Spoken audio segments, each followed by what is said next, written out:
Oke, halo semuanya, selamat datang di channel Info Anime Update. Aku tidak menyangka akan terpanggil ke dunia lain berkat keserempet emak-emak. Dan bahkan yang paling gak kusangka-sangka, aku sekarang telah menjadi pasukan surgawi di bawah pimpinan Raja Iblis. Dan bahkan memiliki kantor pribadi. Meski hidupku enak begini, tapi aku masih memiliki kekhawatiran. Dan kekhawatiran tersebut tiba-tiba saja menjadi rasa takut saat tahu ada Batman random yang masuk ke dalam ruangannya.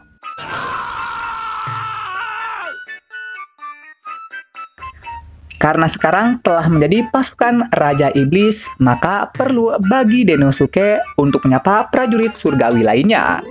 Pertama, Denosuke akan menyapa Silphid, sang penyihir badai. Dan, Nani, siapa ini? Hei, apakah benar Burger Yuppie kemarin telah berubah menjadi wanita cantik seperti ini? Nggak nyangka loh, di dalamnya itu bisa ada penampakan ini. Karena tak dikenali, Denosuke pun mulai ngenalin diri. Dan tujuannya datang ke sini untuk menyapa Silphid, sang Archmage.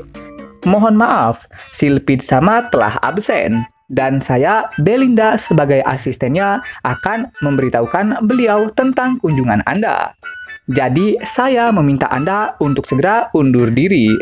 Ya elah, scam cuy. Kirain ini loh sosok asli yang bersemayam di dalam kostum Burger Yuppie. Meski udah ditolak, tapi hal ini tidak membuat Denosuke harus menyerah. Sebab masih ada kucing garong yang belum ia sapa. Rencananya sih emang mau gitu, namun berhubung ada Ulmandra yang memberitahunya jika Raja Iblis memanggil dia, jadinya rencana menyapa kucing garong dia tunda dulu dan langsung segera menghadap pada sang raja. Singkat cerita, Raja Iblis ingin Denosuke memasukkan ras ogre ke dalam aliansi mereka. Pasukan iblis kita merupakan sebuah pasukan yang baru aja mengalami tahap perkembangan. Agar tentara kita dapat setara dengan kekuatan-kekuatan besar lainnya, kita membutuhkan bantuan pengetahuan dari pasukan di negara lain. Dan kandidat yang paling cocok untuk itu adalah ras ogre. Karena mereka dikenali sebagai ras terkuat yang sering memimpin ras lain ketika bertempur. Tapi yang jadi masalahnya, ras ini terlalu mewaspadai pasukan kita. Jika mereka jadi teman, maka akan banyak manfaat yang kita terima. Tapi jika mereka jadi musuh, maka hal itu akan sangat merepotkan kita. Meski target kali ini sangat susah, tapi aku percaya kepada kinerjamu. Jadi akan kuserahkan tugas untuk negosiasi dengan ras ogre kepadamu. Mau bagaimana lagi? Karena misinya berbahaya, maka aku akan ikut serta, kata Ulmandra. Mohon kerjasamanya, balasan Denosuke. Jangan salah paham, aku hanya khawatir jika kau akan gagal dalam misi ini, jawab Ulmandra. Dalam perjalanan, Denosuke masih kepikiran buat nemuin kucing garong dan menyapanya. Karena kencannya mau diganggu, Ulmandra jadi marah dan mulai beralasan jika dia tuh sibuk dengan masalah lain. Jika kamu sibuk, maka sebaiknya kita berpisah saja dan menyelesaikan pekerjaan kita. Ulmandra sangat menyesal karena udah bikin alasan. Karena dengan begini, kencannya dengan Denosuke terpaksa harus berhenti. Berikutnya, Denosuke datang ke tempat kucing garong. Dan kucing garong mulai bertanya, apa alasan Denosuke datang ke tempat ini? Aku ingin tahu tentang suku ogre, jawab Denosuke. Dari perkataan Denosuke, dia akhirnya tahu jika target sekutu lainnya adalah suku ogre. Berdasarkan pengalamannya, Ogure sang kepala suku merupakan lawan yang tangguh. Karena dia sering disebut sebagai pemimpin diktator oleh lawan-lawannya. Untuk sisanya bisa dicari tahu saat bertemu secara langsung. Selain itu, cepat singkirkan benda yang ada di belakangmu, karena kehadirannya sangat membuat gelisah pasukanku. Denosuke menoleh ke belakang dan emang bener sih, penampakannya ini emang cukup bikin resah. Dan lagi-lagi keributan di antara mereka berdua akhirnya terjadi juga. Kemudian adegan berlanjut ke momen saat Ulmandra dan Denosuke mendatangi kediaman Raja Ogre. Dikarenakan terlalu lama untuk menunggu, Ulmandra jadi bertanya, mau sampai kapan disuruh buat nunggu? Para pengawal menjawabnya, sampai ada perintah dari atasan, maka kami takkan membiarkanmu untuk lewat. Melihat kondisi saat ini membuat Denosuke akhirnya paham. Alasan kenapa mereka disuruh lama menunggu itu semua karena saat ini mereka sedang diuji. Denosuke mulai membagikan pikirannya pada Ulmandra, tapi si Merah udah keburu murka.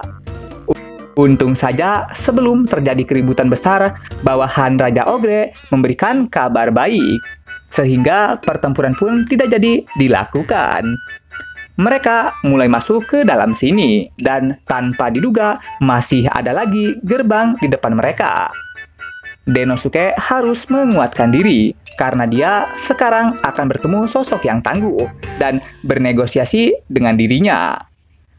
Dan beginilah penampakan raja tersebut, yang memang terlihat tangguh dan menyeramkan seperti yang tertera di deskripsi.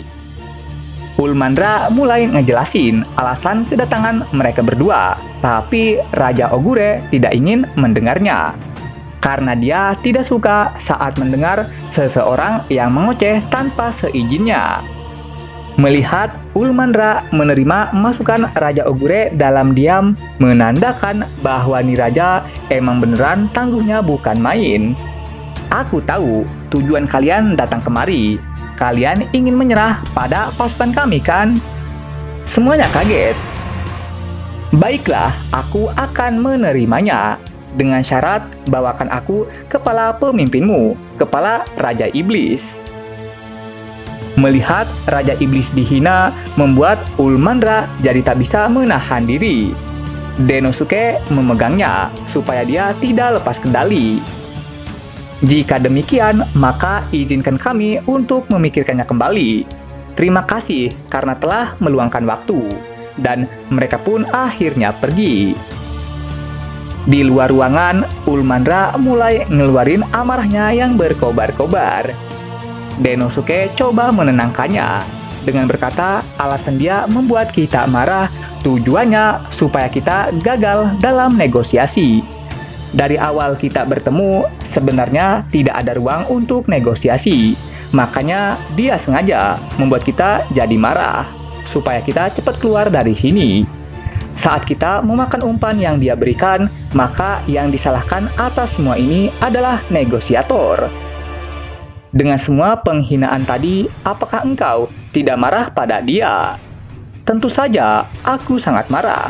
Tapi dengan menunjukkan amarah kita pada saat negosiasi terjadi, dampaknya bisa merugikan tuan kita.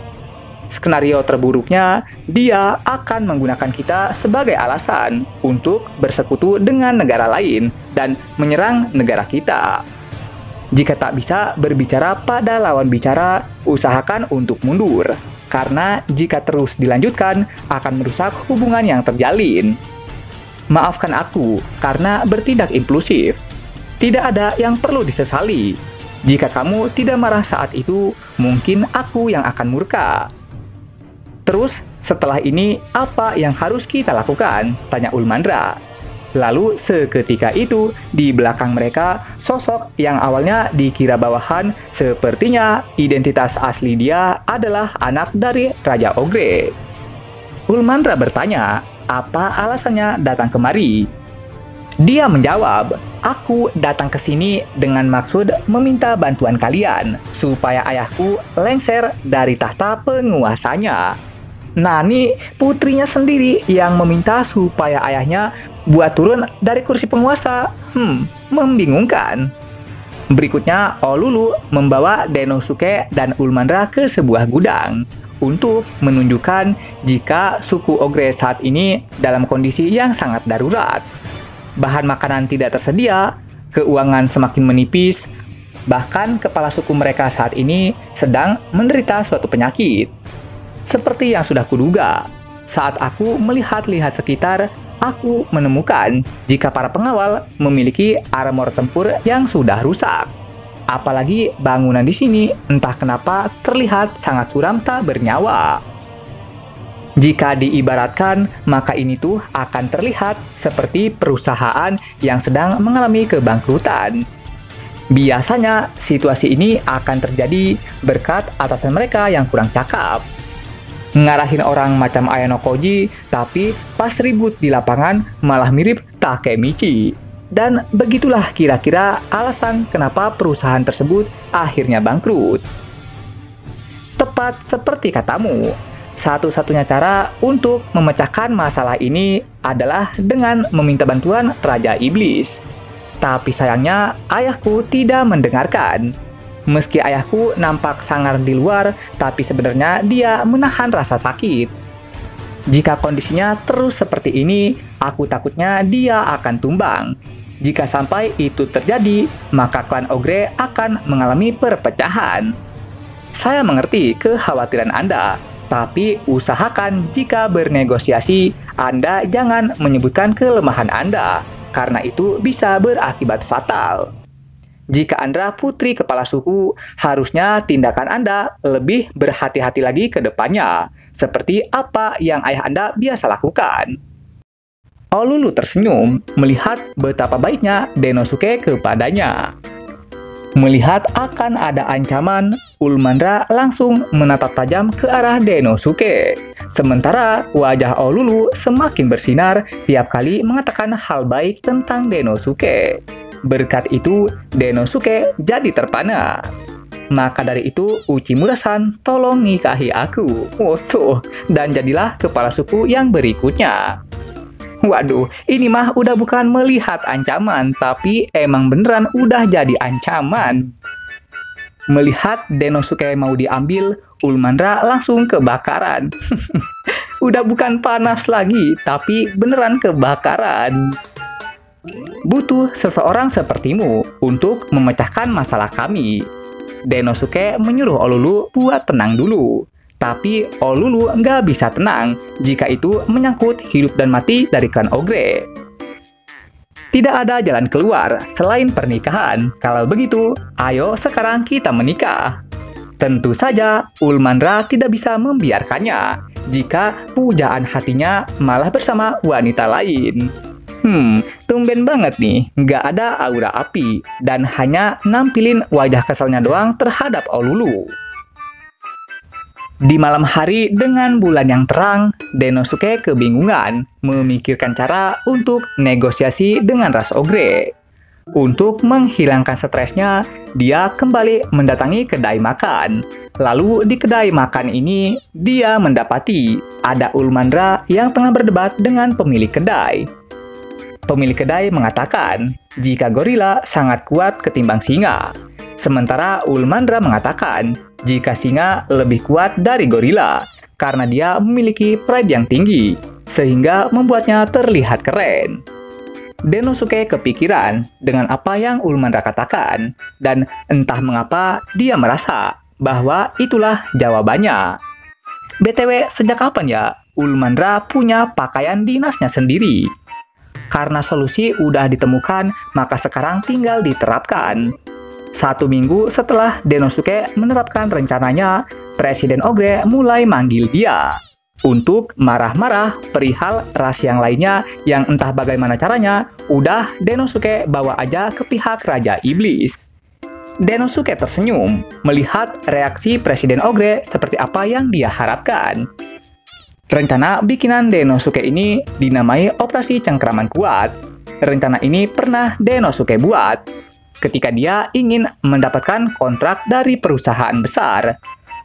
Untuk mendapatkan kontrak dari mereka, kita tidak diwajibkan untuk langsung ke hadapan mereka, tapi kita perlu mengambil langkah pelan-pelan, sembari menyebarkan rumor-rumor bagus tentang kita dari berbagai macam perusahaan kecil yang telah bermitra dengan kita. Setelah umpan ini terdengar ke telinga mereka, maka dengan sendirinya mereka pun akan memanggil kita, tanpa harus kita yang mendatangi mereka. Begitulah kira-kira operasi cengkraman kuat akan bekerja. Dengan membuat kenalan Presiden Ogre berubah haluan jadi mengikuti Raja Iblis, niscaya dia bakalan ngamuk, yang berarti rencana tahap pertama telah berhasil diterapkan. Selanjutnya, tinggal melanjutkan untuk ke tahap yang kedua, yakni memanggil Olulu untuk datang ke sini, memberitahu Presiden Ogre terkait kontribusinya dalam operasi ini. Berkat dia yang membantu, negosiasi pun berjalan lancar. Olulu menghadap Presiden Ogre, mengatakan padanya untuk peduli terhadap rakyat. Satu-satunya cara agar rakyat bisa makmur adalah dengan menerima bantuan asing. Jangan bodoh, aku takkan menerima, zaman telah berubah. Sosok ayah yang kukagumi dengan tampilannya yang perkasa sekarang telah tiada. Yang ada saat ini bukanlah sosok yang pernah dijuluki yang terkuat, melainkan sosok yang sudah tua dan memiliki penyakit di tubuhnya. Jadi sudah waktunya untuk menurunkan harga diri dengan meminta bantuan dari pihak asing. Jika Anda khawatir akan jadi bawahan, bagaimana jika kita sebut negosiasi ini sebagai aliansi? Dengan begitu, maka tidak akan ada yang namanya kesenjangan status dan tidak akan mempengaruhi kedudukan yang terjadi saat ini. Akan kupikirkan usulanmu, beri aku waktu untuk memikirkannya, dan setelah itu akan kuberikan jawabannya. Semuanya senang karena ada kepastian jika rencana ini akan berhasil. Melihat semuanya berjalan keluar, membuat Presiden Ogre menyadari jika zaman yang dikatakan putrinya memanglah telah berubah. Beberapa hari kemudian, Presiden Ogre resmi membentuk aliansi dengan Raja Iblis. Meski misinya udah berhasil, tapi pekerjaan yang Denosuke tangani masihlah banyak sekali. Kali ini Denosuke disuruh Raja Iblis untuk memilih bawahan buat dijadiin asistennya. Tapi dia bingung harus milih siapa, sementara dia nggak tahu siapa-siapa. Gimana kalau mencoba untuk memilih mereka dengan intuisimu? Jawab Ulmandra. Denosuke menatap Ulmandra dan sempat kepikiran buat ngejadiin Ulmandra sebagai asistennya. Ulmandra begitu senang saat tahu Denosuke memikirkannya. Namun, kesenangan itu perlahan sirna saat Olulu datang ke sini dan membuat Denosuke tersipu malu. Apalagi Denosuke malah mengajak Olulu untuk menjadi asistennya. Dengan senang hati, Olulu menerima ajakan itu. Melihat mereka yang semakin dekat, membuat sifat Sundero Ulmandra langsung aktif. Seperti biasa, terlalu nyaman akan rasa malu biasanya akan membuatmu kehilangannya. Oke, sekian pembahasan kali ini. Dan jangan lupa juga untuk menekan tombol like dan subscribe-nya ya. Biar Mimin ini lebih semangat lagi ketika membuat videonya. Dan agar kalian juga bisa mendapatkan update video terbaru mengenai berbagai pembahasan menarik seputar anime di channel ini. Dan sampai jumpa lagi di video selanjutnya. Dah!